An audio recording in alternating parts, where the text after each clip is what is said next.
Tonight, Patrick will read your car's brain. Seriously. Plus, what does this guy have to do with the new program called Chandler? And a desktop photo printer to rule them all. Live from the Tech TV studios in San Francisco, it's the Screensavers!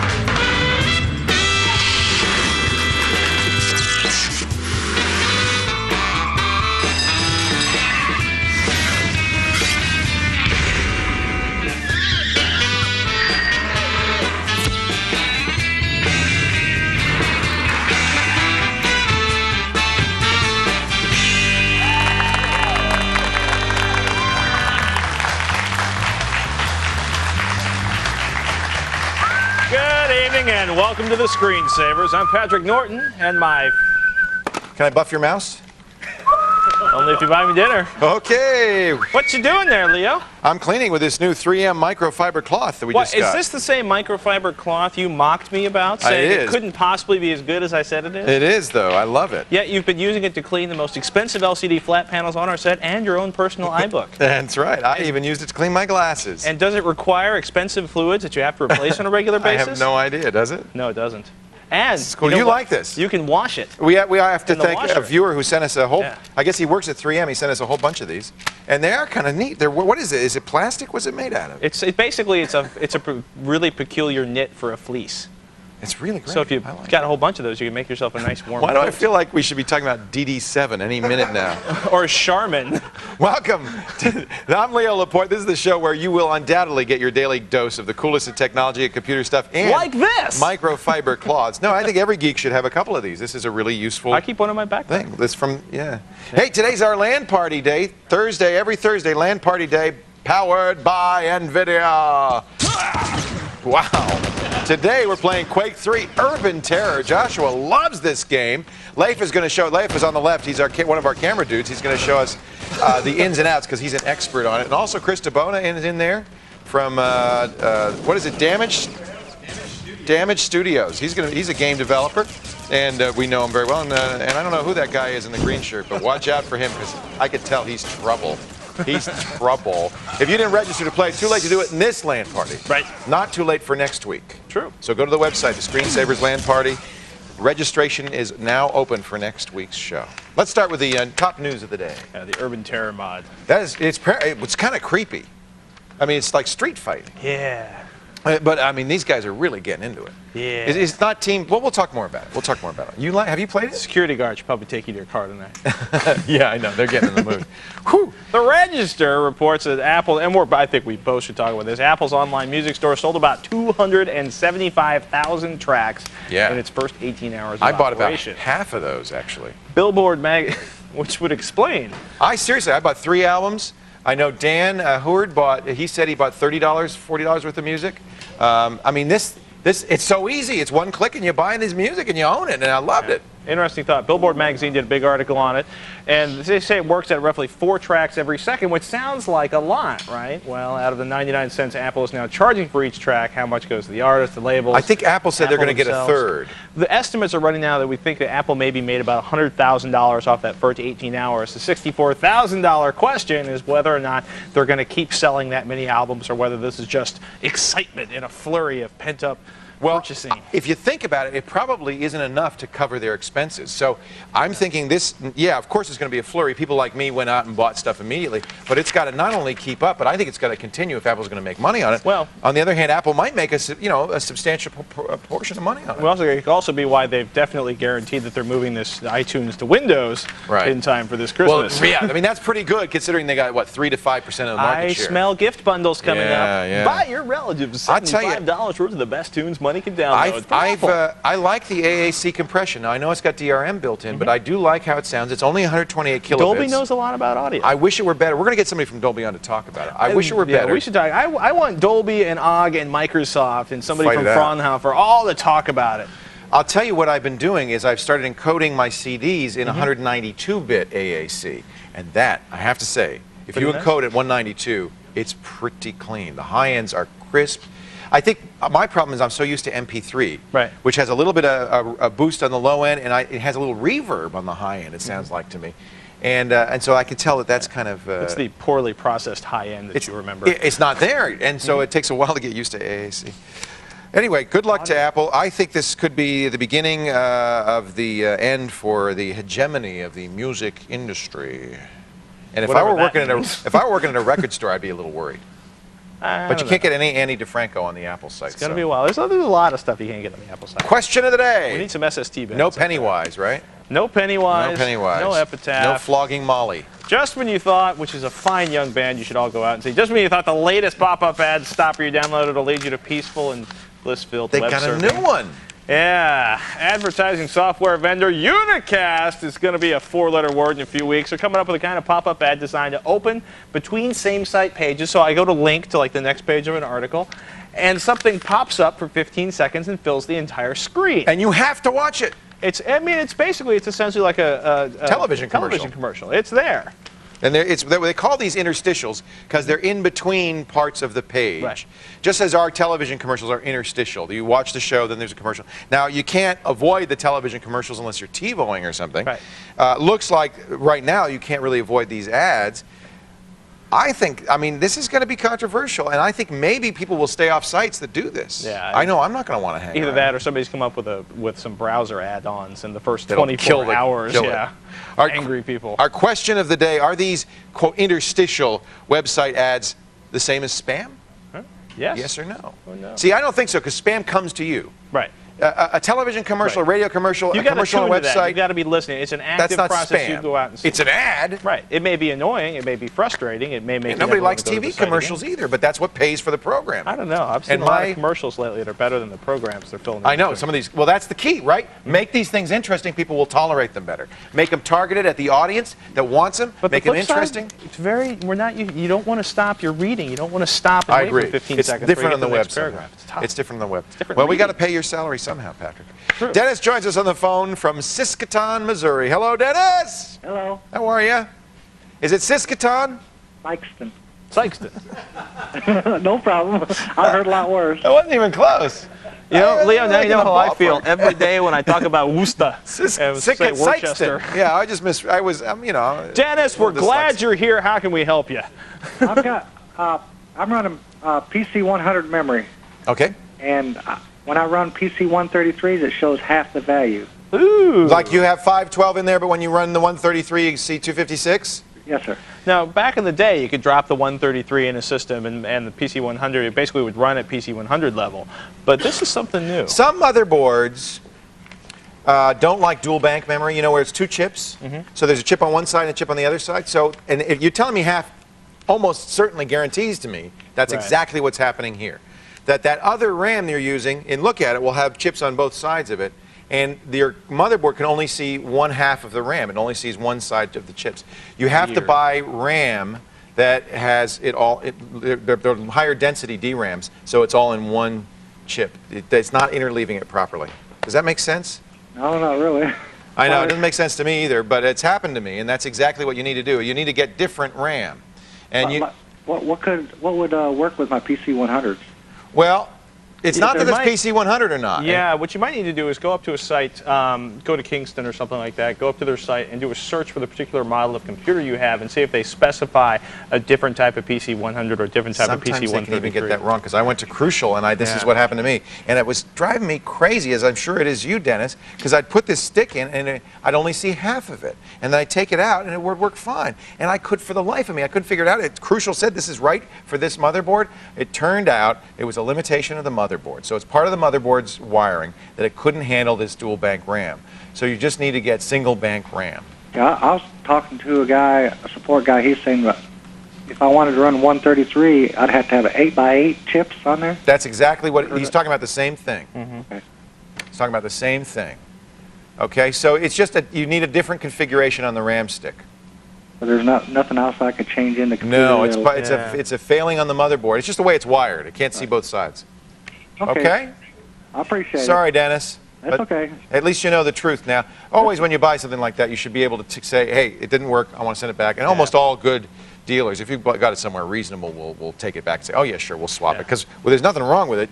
They can use it. It's not anything wrong. I was trying to bring this up, but it's the homepage doesn't come up for you. It's a pretty color, e4all.info. Oh, there it is. Is a really good website that actually is all help sites for e-machines for people who are having problems. That's what he had, an e-machine? Yeah. There you go. So they actually have a whole section because they've used so many low-end motherboards. Yes. It's hard to find I information. think that's really what it is. Hey, folks, don't go anywhere. You're going to find out why I am so jazzed about my new printer. It's Leo's pick for the night. And after the break, get a tour of our latest LAN party game, Urban Terror. And there they are, the Urban Terrorists. Stay here. It's coming up after these messages.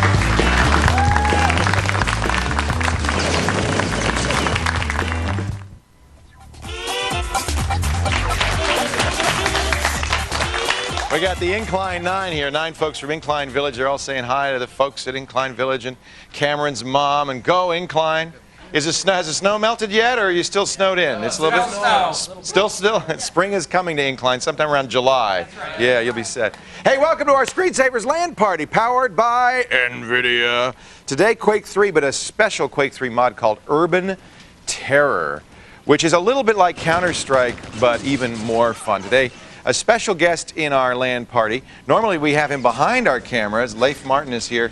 Do you say Leif or Leif? I say Leif, but Leif is the correct Leif is the correct Scandinavian pronunciation. Yes, sir. And Leif is a camera operator here, of course, at Tech TV. But apparently, in your free time, you play a lot of this. Play a lot of Urban Terror. Was this your idea to play this mod? Did you? Yes. You harassed Joshua? Yes, I harassed Joshua. Until he said, well, give us some tips. tips. Give us a little tour of the game here. Well, this is tip number 1, put Chris DeBona on the other side. Is it a team game like Counter-Strike? Yes, it's a team game. It has team deathmatch. It has capture the flag, a free-for-all, and a few others. This map you're on is like a quarry, but there's also a downtown and other areas, Yeah, right? it's called Sands, and it's a very big map, and we're probably going to go to Casa next, so it's a smaller map. But I like the sniper scope. You can really zoom in, huh? Yeah, and it does have a bunch of other weapons as well. Like you got a primary weapon that. I noticed you had a flak jacket too. So you should wear your bulletproof vest whenever you can. Yeah, and I can choose rifles and with the primary and secondary weapons. There's 2 rifles. There's all kinds of machine guns. What makes this game so good, Leif? Why do you like it? It's got really great graphics. It's a lot of fun, and you can't stop playing it. Can't stop playing. Can't stop playing it. Joshua, you agree? Yeah, but I suck at this game.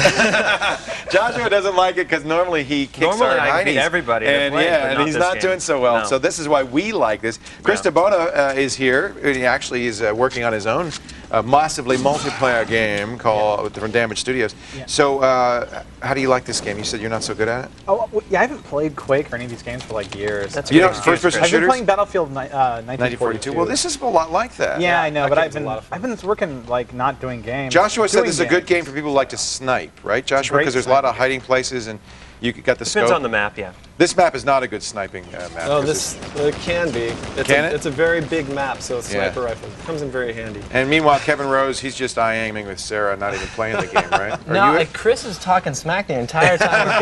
I can't even try. I'm trying to focus It's hard here. to concentrate, isn't it? He's with just the Bona talking over trash here. the whole time. Well, He's you a know, it's Linux funny man. because he's been saying how good he is. Like he's saying, "Well, watch out, here I come," and he's getting awful at this.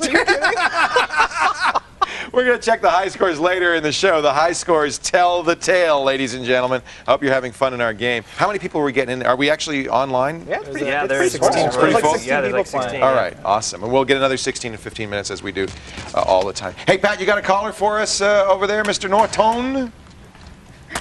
What are you doing, Pat? What are you doing? Faye joins us on the phone from Shelby Township, Pennsylvania. Did you break it?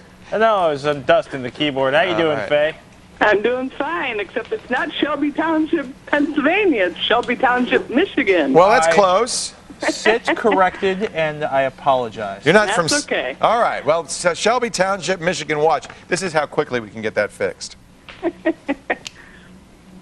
Anyway, Okay. Anywho, there you go. my question is on Mozilla. I've been using Mozilla for a number of months now. I love it as my browser of choice. However, when the 1.3 screen comes up, I get a graphic, the Mozilla You don't like graphic on it. the fire-breathing lizard thing?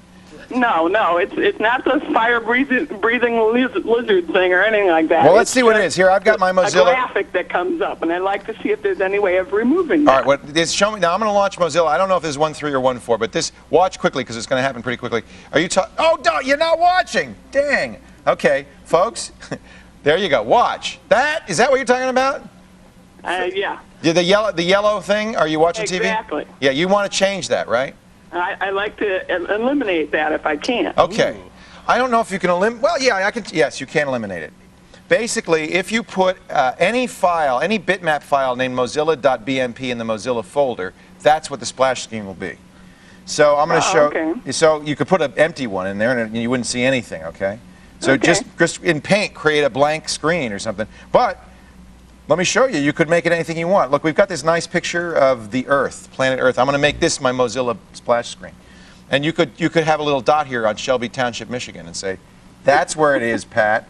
So what we're going to do is we're going to take that. I'm going to rename that to Mozilla.bmp. It's a bitmap, okay? It has to be a bitmap, can't be a JPEG.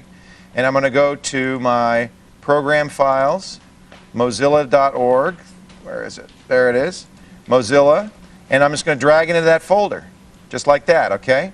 It's not replacing a file. There's nothing in there right now. Now watch carefully. Pull back to the full screen, and we're going to see, look, that's my splash screen. Isn't that better? Let's do it again. You like that better? I like that better. And you could make it something else. You could make it you could make it nothing. But so if you have an empty Mozilla.bmp, that's what you'll get. It's loading. I mean, it's not like you're losing any time showing that. It's just loading. But sometimes you see a splash screen and you think the program's flashing that just as advertising. Yeah, I don't want to see the advertisement. Yeah. Not all programs, of course, will work that way. It just turns out Mozilla, that's what it depends on. And it's as it should be. By the way, that's for Windows Mozilla. If you're using Linux Mozilla, you have to recompile the source code. Oops. Stay put, get yourself, you wanted to use Linux. Stay put, get yourself a personal information manager with Chandler 0.1. It's the latest thing from the guy who brought us Lotus 123. Whoa. It's been a while. We'll take a look at it. Coming up next, my pick of the week. It's my new photo printer. Let me tell you, this thing is unbelievable, and it costs a whole lot less than you might think. Stay tuned. But first, sit tight, because Sarah's got a hot new web tip. It's springtime, yes, but summer is right around the corner. So how are you going to keep cool this season? Well, if you go to today's show notes under My Web Tip, you'll find Yoshi's article on how to safely submerge your PC in liquid. How refreshing. We'll be right back. Don't you worry.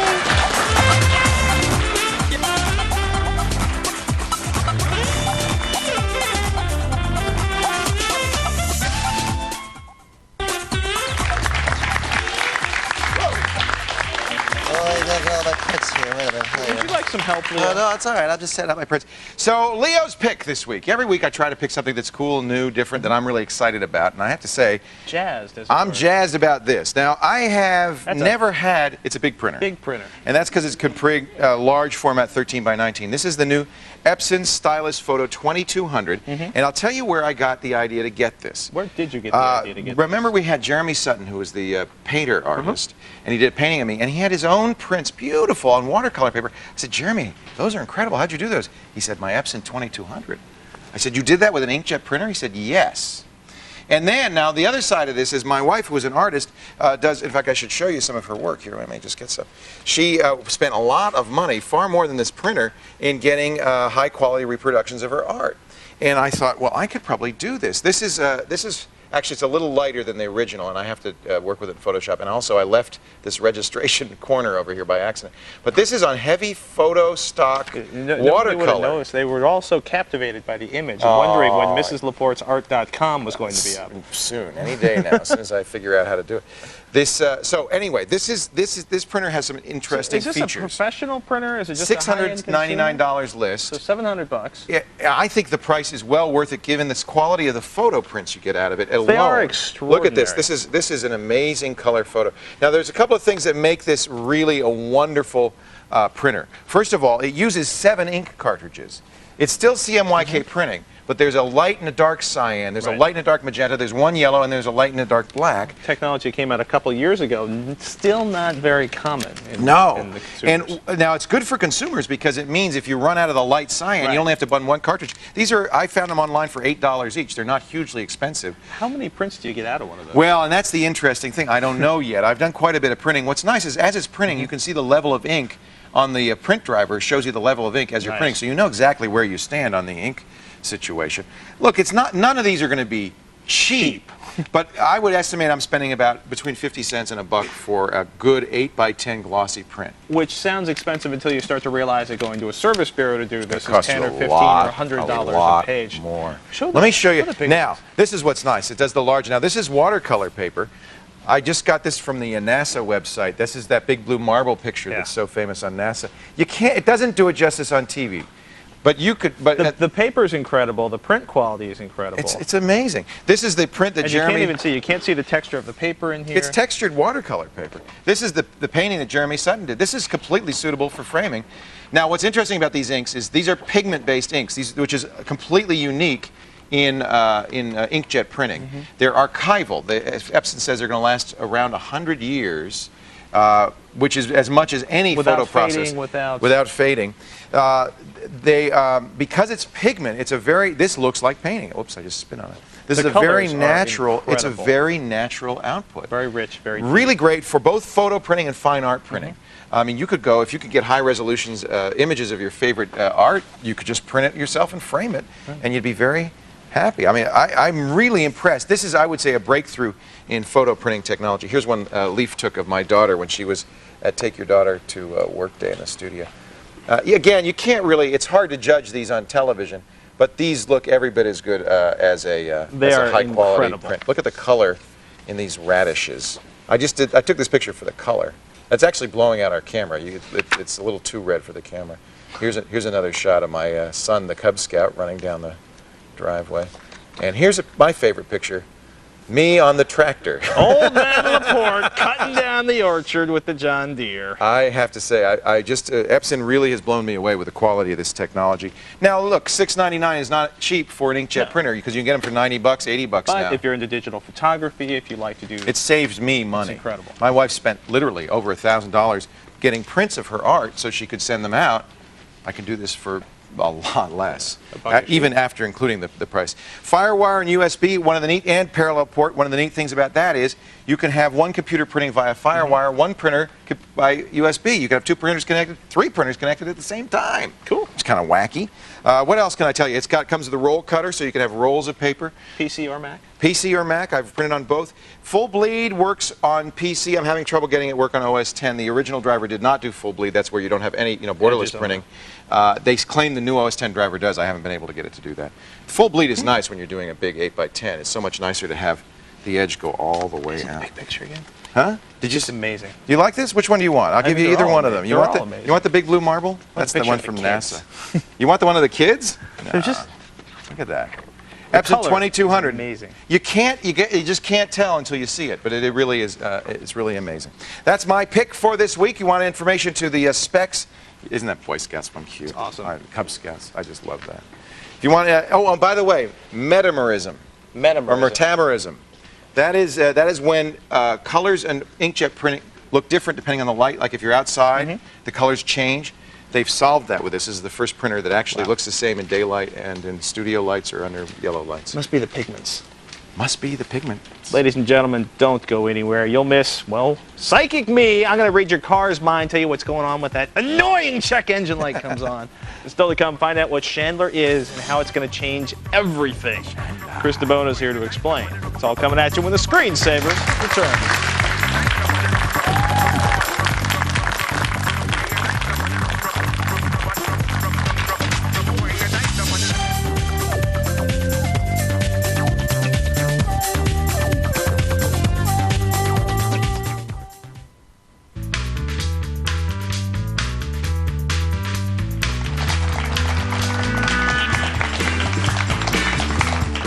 Welcome back to the Screensavers. I'm Leo Laporte. Coming up in this half hour, how fast is your PC? I mean, it's fast, but how fast is it really? We're going to talk about benchmarking your computer with our next caller. And we'll check in with the LAN party to see who's kicking urban butt. We know that one person's butt who's been kicked is Chris DeBona. So he decided instead to come over here and talk to us and get out of that game. Thanks for saving me from the embarrassment. You were just at the O'Reilly Emerging Technology Conference. That's right. That sounded like we had Cory Doctorow and Rail Dornfest here talking about it. Yeah, they're good guys. It sounded like it was going to be really cool. Yeah. Was it? It was very cool. There's a lot of blog going on the first couple of days. While you're watching the thing, right? People are blogging it. Well, which I sometimes wonder. It's like, why are you they paying here? attention? Are they paying attention? But no, it was really fun. It was really entertaining. And so. what kind of technology did you get excited about? I have to admit, I really liked the whole Chandler thing because I've got sort of this Jones for information management and stuff, which sounds kind of strange. I know. The story about Chandler is Mitch Kapor, the guy who created Lotus 123. 123, Right. and retired basically on it. Chilled out. Kapor Foundation. Is back, and he's going to do an open source personal information manager. Right. Runs now in very early alpha on Windows I've got and Linux. I've got a shot of it here. I mean, it's they so even say alpha. don't look at the user interface. Don't look it's not at going to be like it. Don't look at it. But there are some interesting notions behind Chandler and what Chandler's going to do. So tell me about that. Well, the first thing is I really like, and this is something they demonstrated at the show, was using instant message as a conduit for calendars and stuff. So you could say that, oh, here's my calendar, Chris, and I could say, well, let's have a meeting then, and I would set it up with you. So it's kind of real-time group scheduling. Yeah, it's really cool, and you don't need a centralized server like you would with Exchange. Or They said there's kind of a peer-to-peer backbone. It's very peer-to-peer in the way it's done. It's really, Interesting. it's really something. Now, is that just for calendars, or can, for instance, let's say I have you in my contact manager, will it automatically update when you move? Yeah, so I say, well, I've changed my home phone number and stuff, and then when I do that, it goes to everybody who has that contact. It propagates. Now, see, I love that. I love that notion. It's a very cool notion. I'll never lose track of you. I'll always know where you are. Well, there's another side to this. It's like, suppose I want you to lose track of me. Well, how do you do that? Right. You see, well, then I would. I You never suggested. update it. Of course, I go to Mitch Kapor. Hey, let me tell you what to do. But it's like I suggested to him, let people choose whether or not to delete things or not. So, yeah, that's reasonable. that's pretty key. So now, in order for that to work, obviously, I would have to add you in some sort of magic contact item. I mean, it wouldn't be. Yeah. Oh, look, here's the date book. Yeah, I put together a couple of. Now, this doesn't look Seiko that phones. much different than the Palm calendar, so we really shouldn't judge it based on the user interface. Well, it's what's going yeah. to be behind the scenes. Yeah. It's really the most. Well, they've done a lot of the fundamental work, and because I think that this is sort of the great thing about an open source project like this. You start it off, you get it to a certain point, and then people start using it, Right. and they start. It gains pulling critical along mass. Too. Yeah. Exactly. And so in a way, Mitch Kapor has made that critical mass Why happen. is Mitch doing this? I don't know.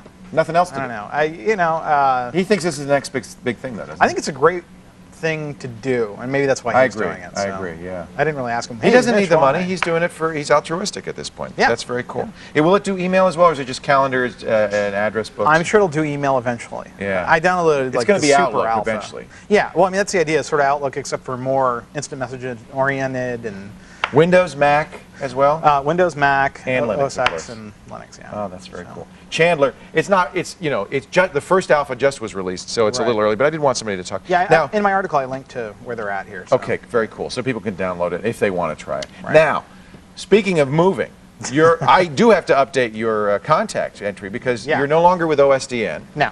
You've moved on. You have a new company, Yeah. Damage Studios. I co-founded this company actually back in October, and I still had a contract with OSDN for 6 months. Damage Studios, we're doing a massively multiplayer online game called Reconstruction. Now, Matt, that means lots, like thousands of people playing it all at the same time? Well, we want to do like hundreds and hundreds of thousands. So. A universe, basically. Well, right now, just the A Earth. metaverse. Yeah. We're taking satellite data to actually model the planet Earth in the No. game. Yeah, so. Oh, that's neat. Set 400 years in the future, so it's all cool and science fiction-y and fun. That sounds really fun. Yeah. But this is early stages. How long before Well, we want to release in late 2004, so it's Oh, not that's so not far long. away. Oh, that's nothing. Yeah, we have a mailing list people can sign up with on our website. What's the website? DamageStudios.com. I'm sure they'll flick it up on screen. Yeah, so. I'm sure they will. Yeah. And you're working on books too, I know. In fact, I love your new book idea. Yeah, so when we did that book segment a couple of times ago, a couple of segments ago, I didn't like the books that I was recommending. So I decided to write my own, That's the spirit. Well, you don't I mean- like it? Make one of your own. I mean, they're good, but they're really not really aimed at the person who is new to Linux. They're aimed at somebody who maybe has some Unix background and Right. maybe has been pretty far along under Windows and the other Right. operating systems. So this is Linux for people who are absolutely new to it? Absolutely. It's Linux made very easy is the name. You know, of it, I so. can't tell you how many people have asked us. In fact, there was somebody in the audience just the other day saying, I need a book for me that I know nothing about Linux. Now, when will that be out? Well, I want to get it out within, say, 5 or 6 months. Publisher? No Starch Press here in San Oh, they do a Francisco. great job. I like Yeah. No Starch very So much. they're really Okay, we'll great. look for that. Do you have a title yet, or is it? Linux Made Very Easy is the working And title. the new email address so we can update our Chandler record? Yeah, Chris@debona.com. They'll probably put it up on screen. Chris@debona.com. Yeah, that's my personal website. And I put up an article with Well, links actually, to we're all going that to, stuff. you know what? You're going to use a special address so that you can filter this from your main mail, tss@debona.com. Yes, but I haven't set it up yet, so wait till I get back Okay, to well, the machine over there. Don't email him yet. Isn't that nice about having your own server? You can just do it yourself. Yeah. Thank you, Chris. Thanks for having me. Congratulations on the Yeah. new company, the new book. Great. We look forward. We'll get an update on Chandler from you, I'm sure, in the next coming weeks and months. Now, for our littlest screensavers, fabulous report from Blogdom, Sarah Lane. Thank you, my dear. Yeah. Hello, my lovely bloggers and blog enthusiasts. First of all, I've received many an email from you all wondering why the hell I'm doing a blog report when I presently have no blog of my own. Good question. Allow me to say I'm working on it, so let us never speak of this again. Moving right along to this week's Blogerific news. Remember David Hasselhoff's artistic masterpiece, Knight Rider? Well, Gizmodo.com, a Gadgets weblog, not only informs us that there's a Knight Rider feature film in the works, but also links to an entire site dedicated to helping you transform your car into a full replica of the KITT. Now that is a Yoshi project if I ever heard of one. By the way, KITT stood for Knight Industries 2000. Moving right along. The small town of Arcata is nestled in the heart of Northern California's Humboldt County, where things are approached a little differently. Consider these entries from April 7th's Arcata Eye newspaper police log. On Monday, April 7th at 1:27 a.m., a guy showed up at the police department to report that he'd argued with somebody he didn't know on the plaza a half hour ago. And at 3 p.m., here's some informative poetry. 6 travelers with dogs lay a-sprawlin' on somebody's front lawn. Who went callin'? The cops to respond, they flush vagabonds whose hubris was somewhat appalling. How fun is that? That is the kind of cracking down I'm talking about, okay? Finally, our blog quote of the week comes from singer-musician Moby, whose latest tour diary states, I just wish that there was a computerized operation that could replace my natural teeth with super powerful, never rot cyborg teeth. I want a mouthful of cyborg teeth so that I can chew tin cans like a goat. Thanks, Moby. Kevin's going to mod you some cyborg teeth. He will. So you can get all the links I mentioned today in my blog report at thescreensavers.com. Email me with your good blog finds at sarah@techtv.com. Until then, go read. Leo? He can have my goat's teeth. Yeah. Maybe that's what he needs, just my Sure. goat's teeth. Forget It's cyborg teeth, he needs scary. goat's teeth. You'll never know what you find online. Are you really going to do a blog? Yeah. Yeah. I'm going to work on it tonight. Tonight? Should be up tomorrow. Tomorrow? And if All not, the right. next day. We expect that. I will do it. You have a name for it? I got a name for it. If What? you don't have a name. Sarah's blog. No! I like that. Baubles, bangles, and blogs.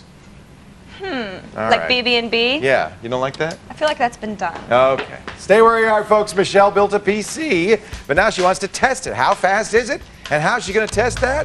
We'll show you. But up next, Hack Your Car. Pat's going to show you how to read your car's mind when the screensavers return.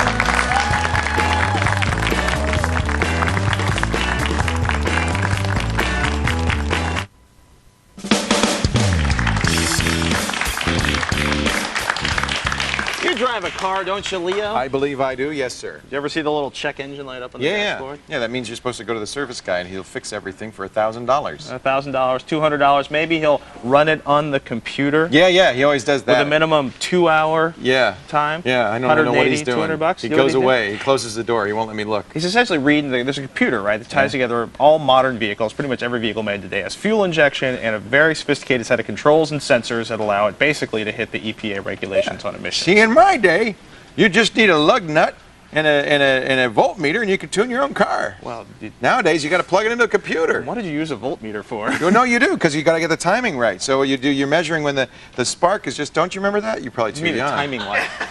No, we didn't use timing yet. We used voltmeters. Interesting. Anyway, It was a Volkswagen. It wasn't that sophisticated. different. They were just different. Yes. well, yeah, what we're talking about here is OBD2, which is Onboard Diagnostics 2, right? OBD1 came out, it's just stuff buried under the hood of your car, All cars do this now?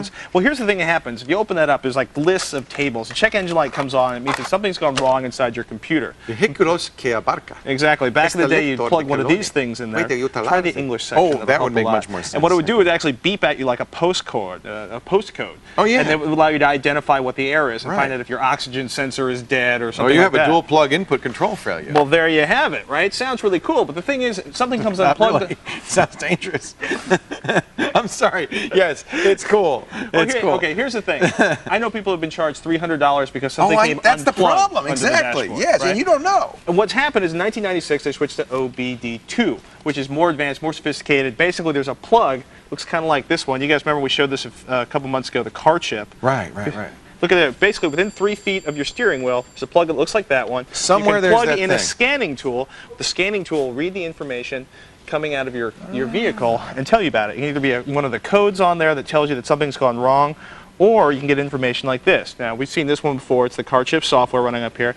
Car chip's really on because it does a lot of stuff. It's more like, seeing what your teenager is doing when they borrow the car It's more than anything recording else. all this data as you drive. Yeah, rather than they do some live stuff where they seeing it live. interpolate like how fast you're braking and accelerating, but Right. the normal information would be something like this, where they're looking at, you can pick up to like 4 different things on here. You can look at the engine speed, you can look at the engine load percentage, stuff like that. Now, open up the little red lunchbox on the left. Is there something good inside? There's something really good. Now, when you get really sophisticated, this one actually allows you to connect to your computer. It's from AutoTap. Pretty cool company. They're from B&B Electronics. And there's your plug that goes under the dash. So you plug Basically, this you need in. a plug. You need something that's going to interpolate the data so your computer can use it. And then it's a it plugs serial into connector to serial the... connector. Oh, that's great. Hopefully, by this summer, they're going to have USB versions. But check out the information we're monitoring here. This is the AutoTap software running there. And we're monitoring everything that's going inside of the vehicle, and I can record as much data as I want. Would you sit while you're driving with the laptop open watching this? I actually had the laptop lid closed and under the passenger seat of the vehicle, Oh, so it's and it just recording sits there. it. It can Ah. record and record and record. Can and you record. watch it live, though, if somebody was sitting next If to you? someone, I would not suggest Not trying doing it to. while you're driving, Yeah, I can guarantee no No, that would be faster way to bad. getting beaten down by Yes. an angry member of law enforcement, and quite rightfully, I might add. What are Been you doing? sitting there with a notebook wedged I'm up against the checking my windshield. exhaust, yeah. The thing is, though, it'll read the codes. If nothing else, one, you can walk into the dealership and know if you have these codes that it's a sensor or something like that. So they don't say, well, we got to replace the whole fuel injection Right, system because right. your Hassenpfeffer Knowledge injectors is are problematic. power. Knowledge is power, and it's not going to turn you into a mechanic. If you can't change a tire, this isn't going to help you that much. But if you're intimidated by fuel injection, or the people who really take advantage of these are people who are tuning cars for performance and want to know what's going on, or at least trying to fix what's going wrong. If I'd had this a couple weeks ago, I would have saved myself a $300 bill for a temperature problem. We've come a long way since $7 the parts. lug nut and the voltmeter and the piece of chewing gum. I'll tell you that right now. Timing light. Timing light. I'll have more information on this up on the website right now. We have a fabulous collection of links. They'll show you the products we showed. Yes. Good stuff. Let's check in right now with the folks over at Tech Live. They've got a show coming up tonight. It's not just us on this fine. channel. Not just you guys, No, although siree. it seems that way. Hey, can I just tell you, by the way, a little vindication? Those lucky sneakers I wore yesterday. Yeah, baby. Got not one, Oh, boy. but 2 home runs from Mr. Barry Bonds last night at the Giants versus Into Cubbies the game. Bay. It was a beautiful, beautiful game, I got to tell you. that's neat, yeah. We have a little treat for you fellas tonight, a musical treat, in fact. Fans of Pete Yorn know that he is a true musical original. He writes all of his own songs, and get this, he records them in a garage on a Mac and can play just about any instrument you hand him. Yorn has built quite a reputation, mostly just on word of mouth, but now he's building a bigger audience by taking this act online. And you know what happens when that goes on? To ask like They Might Be Giants. They Might Be Giants, exactly. We're going to tell you all about Mr. Pete Yorn, who probably isn't familiar to a lot of you out there, on Tech Live right after the screensavers. Woohoo. Great. Thank Have a you, great show, Michaela. guys. You too. Thanks very much. Coming right after this show. Yeah, Tech Live's coming up tonight. Stelicom Ryan wants to benchmark her prize-winning PC speed blah. benchmarking. After the break, we'll see who's kicking booty in our LAN party. I dare say it's not the regulars. Coming up on the screensavers.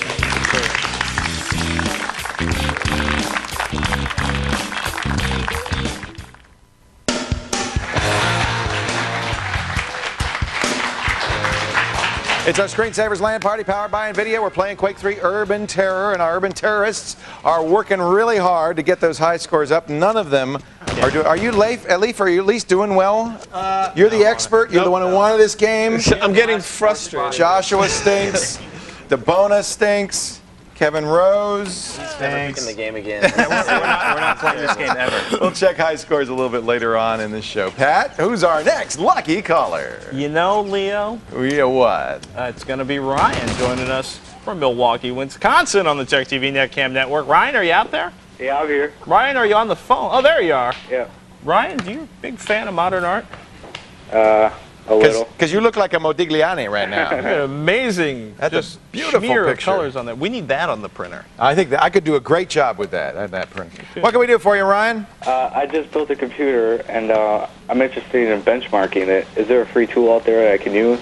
You know, it's the benchmarking scene has really kind of gone downhill. It was in it, you know, Back in the day. Back in the day, well, in the really early days when I was a young man working with, you know, voltmeters and lug nut wrenches, we used to use something called the sieve of Eratosthenes, which was a prime number generator. Right. And you would literally, I mean, I'm not kidding. This was in, you know, the early 80s. It can generate 70 prime numbers You would in an say, hour. how long did it take to, and that was your benchmark. Right. But it was a very bad benchmark, and companies very quickly figured out how to fool the benchmark. In other words, tune a computer so that it's really good at doing prime number sieves, but nothing else. Let's take a step back from that, Ryan. What do you want to do with this computer? Strictly a gaming PC. Okay. Then basically what you want to run is gaming benchmarks. The best benchmarks, I think, are application-based. There's two kinds of benchmarks. There's application-based, which run a real application, hopefully doing real-world activities. There's synthetic benchmarks, where you take something and you create a way of testing hard drive access or something like that. Those are useful tools when you're diagnosing your machine and when you're comparing individual parts, right? But the best thing to do is say, if you're a Quake 3 nut, is to run Quake 3 demos for time frame rates, and basically you get a feel for what you've done there. It also allows you to compare, although not always as accurately as you like, the numbers that other people are getting on other systems. Mad Onion, of course, makes the definitive, you know, gaming benchmarks. They're now called it's FutureMark. definitive, but it's also, again, it's a synthetic benchmark, so it's not the same as It's not completely testing. synthetic, because they actually do use game chunks of the games in their benchmark. They have received criticism, especially for the latest one, because it's supposed to be a DirectX 9 benchmark, but in fact isn't really a very good DirectX 9 benchmark. You can get it for free, though, and it's available from FutureMark. They've changed their name. Yeah, the full version is going to cost you about $40 for the box. There's some downloadable ones. Again, I would say do some research on the games you like the best. Do some searches online for people who are benchmarking using demos, using those games, and basically ask a lot of questions. And you'll basically come up with your own benchmarking process. The other reason maybe you want to use a benchmark is because then you can compare the numbers you get with the magazines, with the websites, because they're all going to be using that benchmark. That gives you an idea of how you fit in with You the just rest have of to compare, like, you know, how much memory are they using, what system are they running, what true. operating version. But that's what you're testing. You're saying how fast is this system compared to the systems that they were testing. It's a very messy art. Yeah, it is. I mean, Patrick's the king of benchmarks, and I would listen to him. Was a long time ago. But yeah, Is there no free version of the 3D Mark anymore? there used to be one. I'm not sure if it's still. It's so huge now. I think they actually have to send it out on CD. Yeah, we'll double and check the on Ziff that Davis for you. benchmark organization, which is the one that Gone. you and I lived and breathed by. Yeah, gone. They don't do it Vaporized. anymore. Oh well. Stay where you are. We divulge Urban Terror's highest scores. Don't miss out on the final fun as we wind through one more LAN party check right after these quick messages.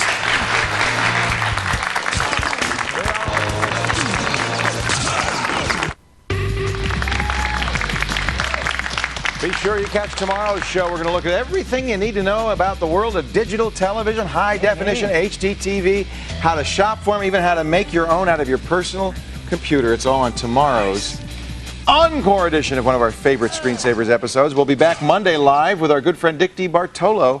He's going to be in studio to show us some cool cooking gadgets. He's at the Gourmet Show right now. and that's Computerized gonna be blender. I smell that one coming. Yeah, they've been doing that. They've been trying anyway. Don't miss it. That's, of course, tomorrow and Friday. The Screensavers. So, our pathetic Screensavers, urban terrorists. Let's just take a look at the high scores from the game today. Powered by NVIDIA. Nowhere on there will you see anyone that has anything to do with this television program.